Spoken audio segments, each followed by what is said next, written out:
আগামীকাল বিকেলে নবান্ন থেকে আমি এবং সংশ্লিষ্ট দপ্তরের মাননীয় মন্ত্রী সিএস এফএস এবং অন্য আধিকারিকদের উপস্থিতিতে অগ্নিমিত্রা পাল এবং আমি একটি ফর্ম পাবলিশ করব, যেই ফর্ম অন্নপূর্ণা যোজনায় ফিল আপ করতে হবে এবং আমরা কালকেই বিস্তারিত বলবো।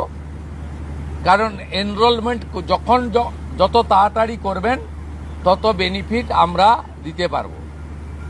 আমাদের অন্নপূর্ণা যোজনার প্রক্রিয়াটা শুরু হয়ে যাবে কাল থেকে।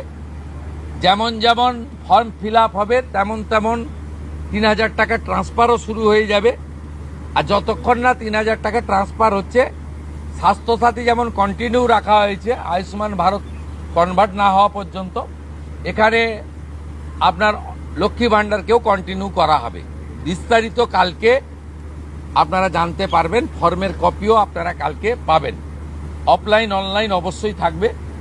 শুধু পাবলিকের উপরে ছেড়ে দেওয়া হবে না, বিধায়করা নিজ উদ্যোগে ফর্ম ফিল আপ করাবেন এবং সরকারও বিডিওদের নেতৃত্বে প্রত্যেক বাড়িতে বাড়িতে ফর্ম ফিল আপের জন্য সহযোগিতা করার জন্য লোক পাবেন। এবং মাথায় রাখতে হবে, ভারতীয়রাই কেবলমাত্র এই সুযোগ পাবেন, অভারতীয়রা এই সুযোগ পাবেন না।